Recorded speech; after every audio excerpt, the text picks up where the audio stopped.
Welcome to CNI Jerusalem Calling, your source for unfiltered Mideast talk radio. I'm your host today, Helena Cobban. This show is a project of the CNI Foundation, which works for fair U.S. policies in the Middle East and fair discussion of those policies here in America. Find out more about us at our website, www.cnionline.org, or on our new blog, Fair Policy, Fair Discussion. Our guests on the show today are Rashid Khalidi of Columbia University and Chris Gunness, the spokesperson for the UN Relief and Works Agency for Palestine Refugees, commonly known as UNRWA. On December 8th, UNRWA will be marking its 60th anniversary of providing relief services to Palestinian refugees. So on the show, we'll be talking about UNRWA, about the Palestinian refugee issue in general, and about the tragic situation in Gaza, where 70% of the people are refugees who receive services from UNRWA, and where UNRWA has its headquarters. I myself was in Gaza just 3 weeks ago, where UNRWA hosted an excellent tour of the physical destruction and other challenges that the refugees and the general population there are still having to deal with, thanks to Israel's ongoing siege of the whole strip. Rashid Khalidi is probably well known to most of you. He holds the Edward Said Chair of Modern Arab Studies at Columbia University. He's a very distinguished historian with a focus on the history of Palestine.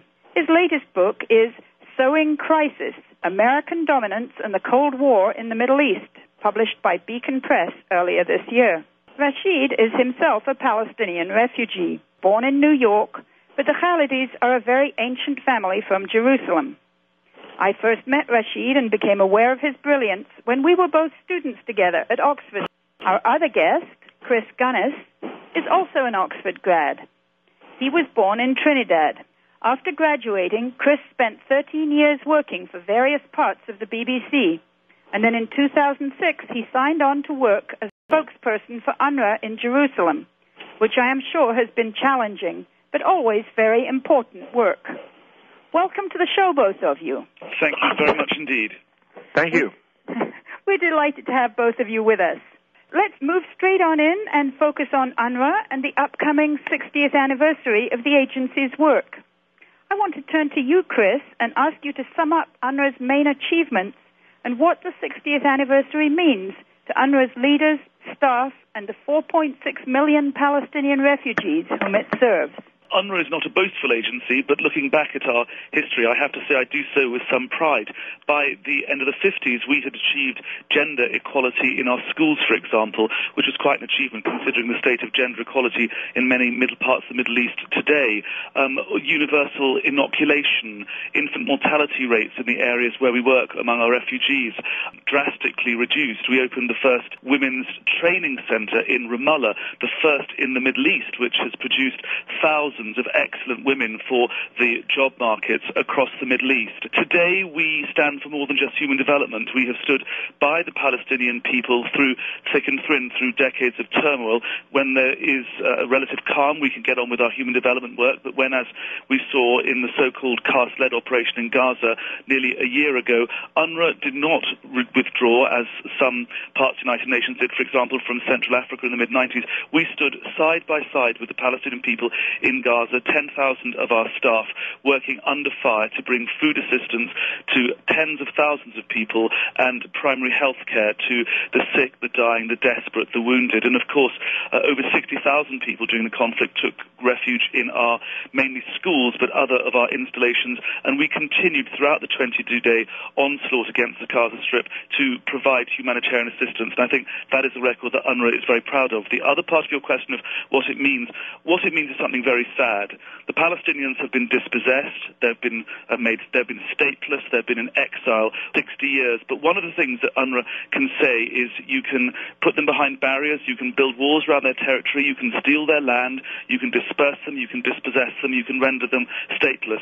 But UNRWA is here allowing the refugees wherever we can to achieve the highest standards of human development. And essentially that means allowing them to dream, allowing them to be educated, allowing them to live a dignified life as much as is possible, given that they've endured 60 years of statelessness and dispossession and 41 years in the case of the occupied Palestinian territory of occupation.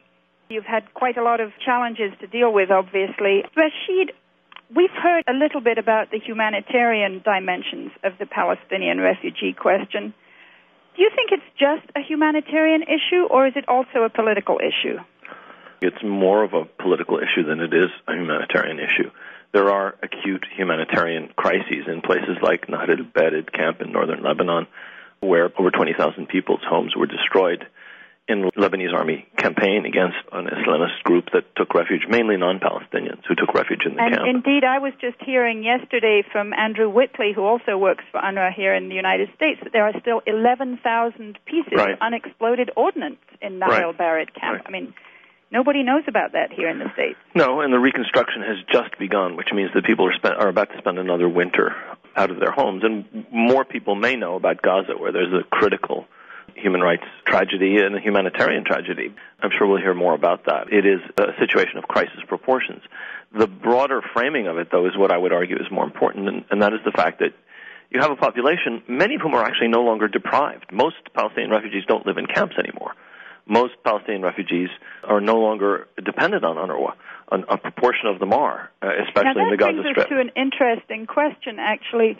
We know from UNRWA's statistics that they have 4.6 million Palestinian refugees who are registered, which, as I understand it, means that on a certain date in the late 40s or early 1950s, they or their ancestors were in one of the places where UNRWA was offering services, and they demonstrated need for those relief services. But there must be some millions of Palestinians who are not registered refugees. Precisely. And many of the registered refugees, as I've said, benefit from some UNRWA services, but are outside of refugee camps, are living as close to possible as normal lives. But because of dispossession back in 1948, because of occupation since 1967, these are people who don't have a state to provide for them. These are people who are living at the sufferance of neighbors, strangers, neighboring Arab countries, or, in the case of people in the occupied territories, living under Israeli occupation like their fellow non-refugee Palestinian neighbors.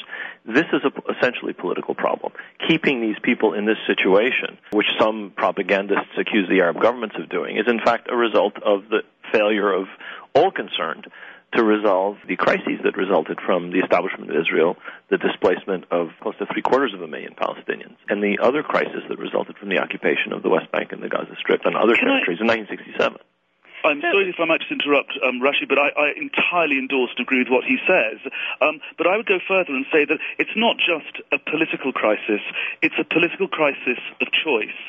And it's the choice of the international community to allow the Palestinians to be in a state of statelessness, if you'll forgive the expression. If you go to some of the camps in Lebanon, it always strikes me when I go to some of the camps in southern Beirut, it is a moral outrage that we in the 21st century have chosen to allow an entire population which has been dispossessed for 60 years to live in the most appalling conditions.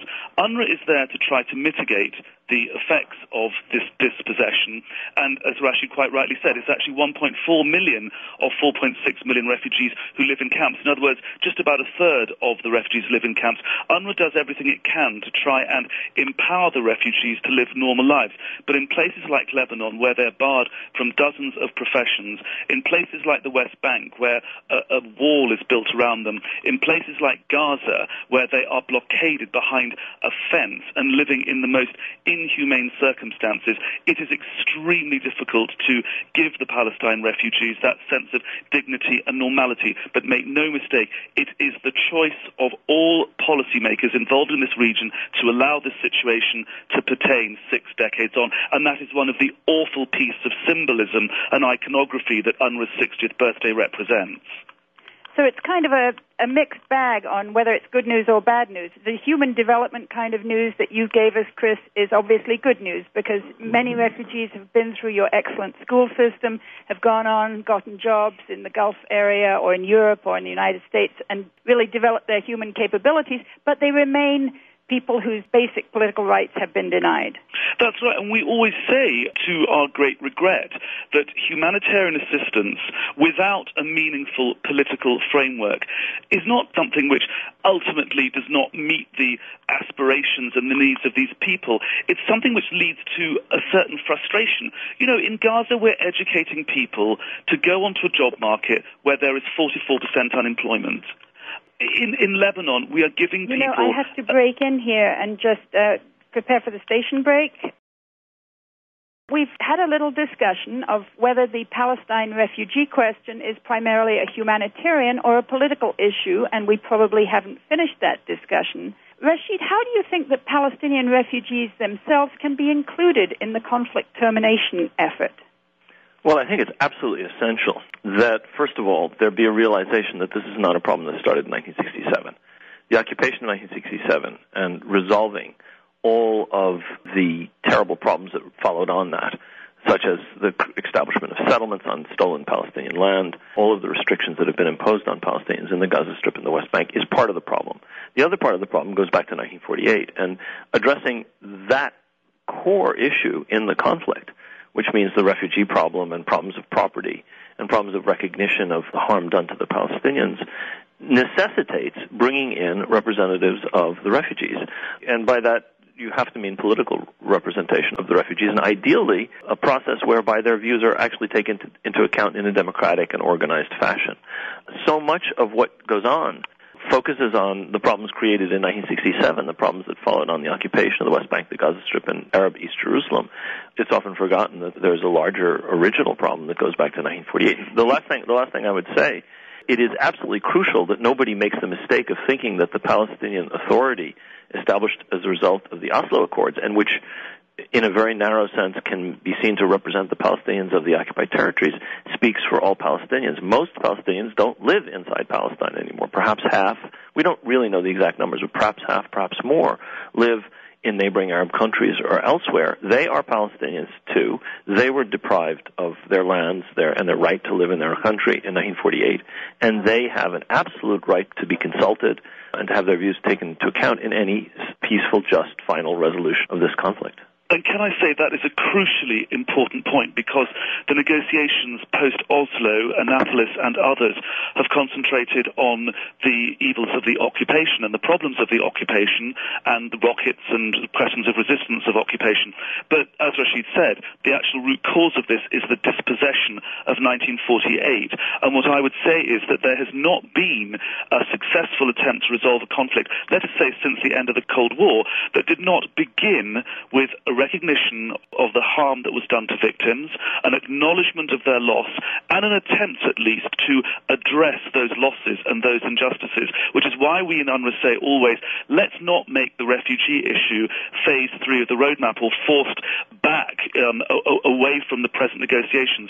The peace process should surely fairly much up front begin by talking to the refugees, as Rashid said, to find some preferably democratic mechanisms in which all of the refugees, not just the refugees in the occupied Palestinian territory, all of the refugees can have their tales, their stories acknowledged and their wrongs in some way addressed. That is how peace takes hold, and that's why we say in UNRWA, peace starts here, peace starts with the refugees. What we've seen in the international community ever since the end of the Cold War is that where there are lengthy conflicts or less lengthy conflicts, people who are made exile from their homeland as a result of the conflict are not thereby disfranchised. In Cambodia or Bosnia, Kosovo, Iraq, Afghanistan, Mozambique, wherever you had large refugee problems created by a conflict, the refugees still had a vote in the referendum or whatever it was that ended the conflict, that they weren't disfranchised. So I think that has become the norm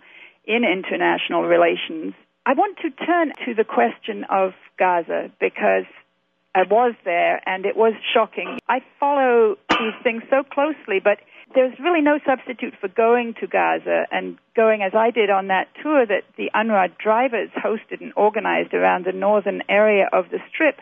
And for mile after mile after mile, you just see destruction. It looked like Dresden, it looked like Coventry, and there's been no rebuilding. Chris, tell us why. Well, 60,000 homes were either destroyed or partially destroyed during the 22-day war. The world pledged $4 billion in Cairo.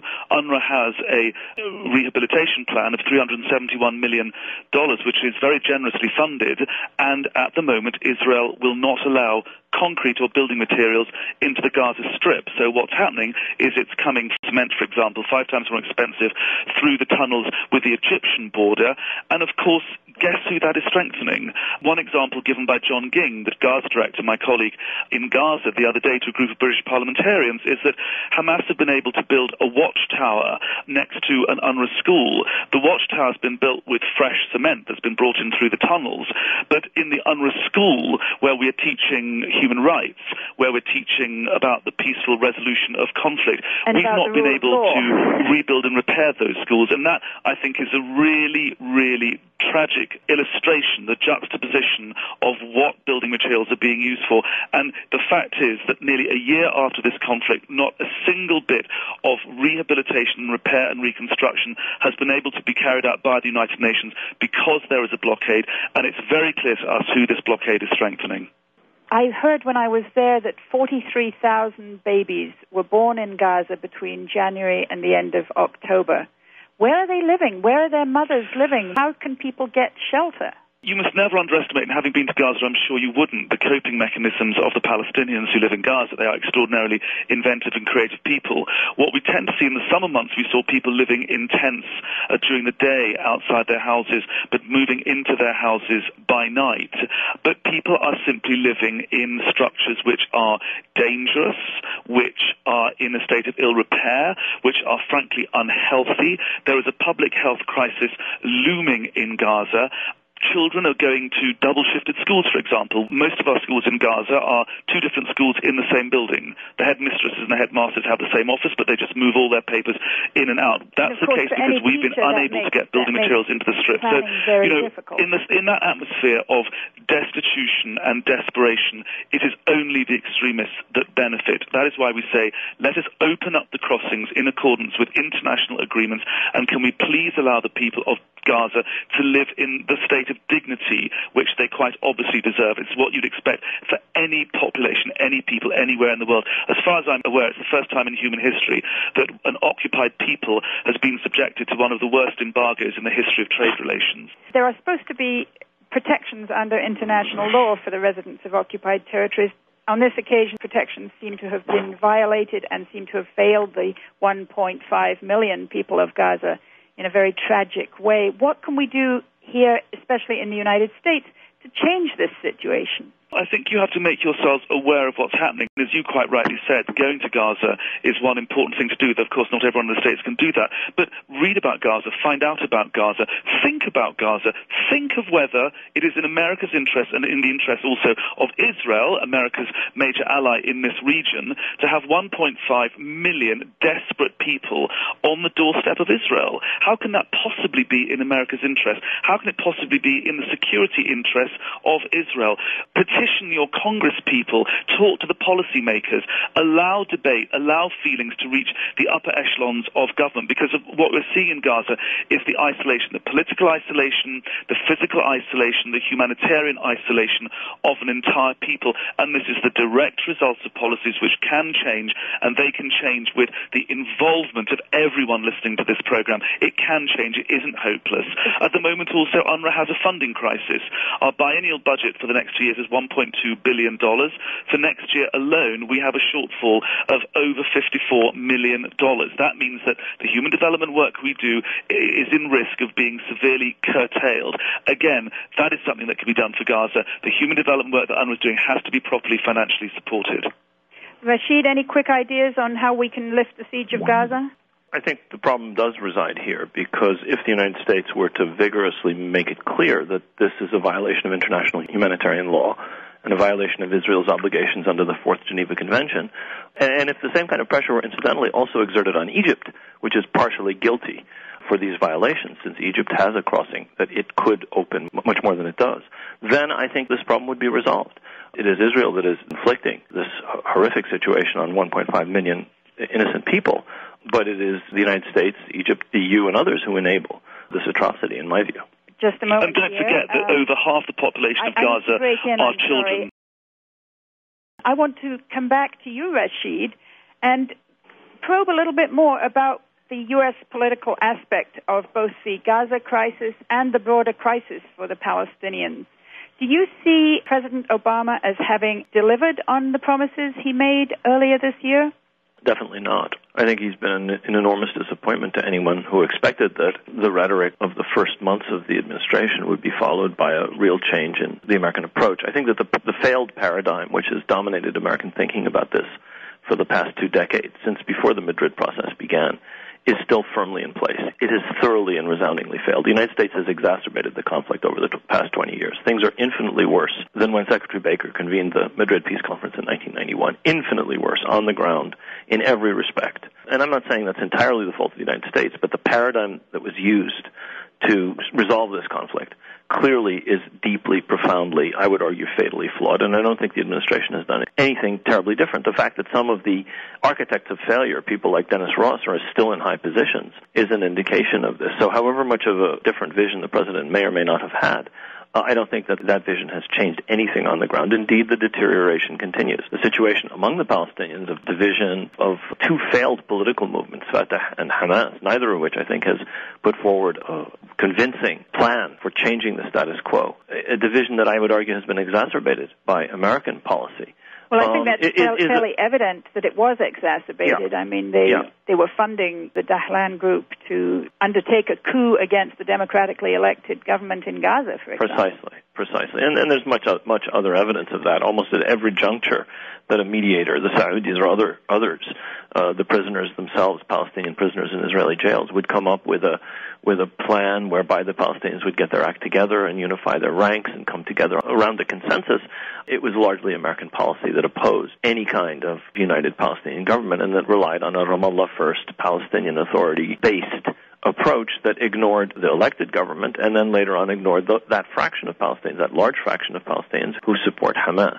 I would argue that the president is going to be facing a serious crisis because I don't think that the model that the United States has been riding in the Middle East, I don't just mean the assumptions that they've been following, but this assumption that they can count indefinitely on a pliable Palestinian Authority to loyally put up with whatever nonsense the Israelis throw their way and whatever the United States does. I don't think that's going to last for very long. I think that whole model is about to fail myself. Mahmoud Abbas, the president, kind of expired past his sell-by date, president of the Palestinian Authority, has been threatening not exactly to resign, but not to run in elections, which probably won't be held anyway, but there is a sort of a threat to resign. Would it make any difference if the PA disappeared, for example, the Palestinian Authority there in Ramallah? Would that make a difference? It would make an enormous difference. The Palestinian Authority is an enabling mechanism for the continuation of the occupation as it is presently structured. It is not something that represents the wishes of the entirety of the Palestinian people, partly because it represents only the people in the occupied territories, but mainly because it's confined under the terms of the Oslo Accords to doing Israel's business for it, in the sense that Israel, as the occupying power, is still obliged to do a number of things which the Palestinian Authority has taken on its shoulders, and moreover the Palestinian Authority is doing security duties for the Israeli occupation, which has not cut back, has not removed any of the obstacles to Palestinian life, but in fact has increased them over the many years since the Oslo Accords were signed. So Israel has tightened its hold over the occupied territories, has expanded the occupation, has doubled the number of settlers since Palestinians and Israelis started sitting down in Madrid to 500,000 Israeli citizens inside the occupied territories. And the Palestinian Authority is expected to police this monstrous, cancerous expansion of Israel's sovereignty, authority, power, and population into the occupied territory. So this model, like I think, has failed. Something like a massive reset button for U.S. policy, but do you think the U.S. can do it on its own? At present, it strikes me as slightly anomalous that it's the U.S., which is just one member of the United Nations, that is dominating and monopolizing the diplomacy, and it's subordinated the United Nations to that diplomacy through the mechanism of the quartet.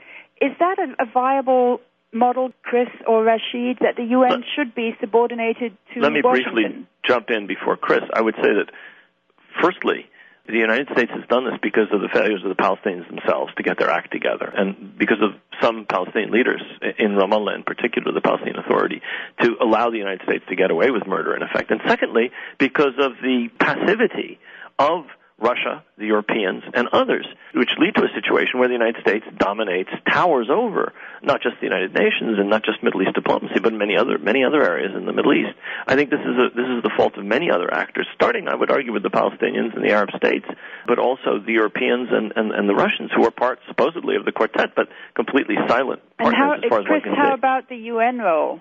The UN has essentially two roles. One is humanitarian and one is political, and I speak to the humanitarian role of the UN, and in a way, sadly, UNRWA is here to provide relief and works and schools, education, health, until there is a durable solution. The UN on the political side... So you're running around with kind of large-scale Band-Aids and hoping that somebody else will solve the bigger problem. I don't like to see ourselves as Band-Aid because, as I've tried to say, some of our most interesting accomplishments over 60 years have been in the field of human development.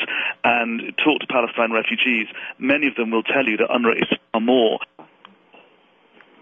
The two-word phrase, Band-Aid, is really not to do justice to what UNRWA is about. But I agree entirely with what Rashid has said. What we've seen in the peacemaking here is the abrogation of responsibility. It is a collective failure of all of us. And I'm not going to point fingers and say, well, so-and-so should have done more within the quartet, and the UN's been overwhelmed by America within the quartet. But the fact is that the quartet does provide a political framework where all the parties can be chivied in the way that the contact group chivied the parties in Bosnia, for example, I think relatively successfully, and I think that much more vigorous diplomacy from all members of the quartet would begin at least to point the peace process in the right direction, because what is happening now on the ground, just a few hundred meters from where I'm speaking in Jerusalem, families are being evicted from their homes. Facts are being changed on the ground, and that means that there is an erosion in confidence of the Palestinians that we work with in the peace process. And if this peace process is to get anywhere, it has to enjoy the confidence of all the parties. It has to be not just inclusive, but it has to be credible, and people have to believe in it. And while this drift is taking place in the peace process, facts are being changed on the ground, which are going to damage the peace process. And I'm not here to make predictions of doom about the peace process, and Rashid knows far more about it than I do, but one does reach the point where one fears for the credibility of the peace process, and that is a truly terrible Rubicon to cross, because goodness knows where you go once you've reached that point. And of course, if the UN is subordinated to Washington's diplomacy right now, the UN it's not a body in itself, it's only the sum of its members' wills. All of us in the international community have But don't forget that the UN is also the custodian of international law. And although we don't have an army, and although we only have a budget that our member states give to us, we do have a certain moral authority. And I think that gives particularly our advocacy a certain credibility. We are the custodians of the legal mechanisms which will lead towards peace. And I think that politically we could do far more to use international law and these international mechanisms for the basis of our intervention. With Judge Goldstone's report, that was a UN body, and it was a very distinguished international jurist, somebody who had played a very important role in the transformation in white South Africans, showing them what their people had done to the black South Africans, and he is just swept aside by the political forces in Washington. I'm not going to engage in debate, certainly not on a Washington-based radio show on who's responsible for taking Goldstone forward, but UNRWA's position is very clear. We welcome the Goldstone report, and we look forward to its implementation as part of the process towards full accountability, because as many people, including the Secretary General, have said, the wrongs, the injustices perpetrated against the victims on all sides have got to be addressed if there's going to be peace. Right now, to our first caller, Mahmoud from Stanford. My question is to Professor Khalidi. I read an op-ed by you in the New York Times many years ago that was entitled, "What Final Status?" Now, don't you think that it is high time to drop this charade of the two-state solution and change the whole paradigm into the one-state solution? It's a good question. And the reason that anyone who watches carefully what's happening in the occupied territories might ask such a question is that I think it could be argued that the actions of Israel, supported, unfortunately, by the United States and the inaction of the international community, probably have put paid to any possibility of a two-state solution. Israel has paved over the occupied territories in one sense. in that it has incorporated most of the West Bank via preventing Palestinians from actually entering areas like the Jordan River Valley, via building bypass roads and settlements, via closing off other areas, such that there is no place for a second state there. Israel has basically preempted that possibility, and the complaisance of the United States has facilitated that, the United States and the international community. The problem with the one-state solution, if I may say so, Mahmoud, is that both peoples still aspire to sovereignty and statehood. How that is to be achieved, I don't know. I personally believe that it may not be achievable for the Palestinians. I personally believe that the day may have passed when the Palestinians could aspire to statehood, and that the only solution is going to come within the context of a single state. Now, unfortunately, what we're likely to see for the foreseeable future is a continuation of the status quo, which is a one-state solution. There is a charade in that people think that the problem has been resolved and that there's a Palestinian Authority, which is a state, and all there is to dispute between this state and Israel is some border issues. That's completely false. There's one state between the Jordan River and the Mediterranean. That state is Israel. There is a village league, city league, whatever you want to call it, collection of mayors. Is not a bad term for what you have, actually. Well, they're a collection of mayors. They rule over a fraction of the West Bank, and they don't even rule over them. They have no sovereignty. They have no jurisdiction. They have no control. The Israeli army enters every Palestinian city at will. It enters Nablus every week, sometimes twice a week. It enters even Ramallah, the so-called capital of the so-called Palestinian Authority, whenever it chooses to do so. So there is really one state between the Mediterranean and the Jordan River, and my fear is the extension into the indefinite future of that kind of a one-state solution, rather than one in which both peoples are able to express their national characteristics and have some form of self-determination within a federal or bi-state or whatever ideal outcome. And the reason I say this is because to get from where you are to a better kind of one-state solution requires enormous changes in the power structure inside Israel and internationally, and requires the Palestinians to get their act together.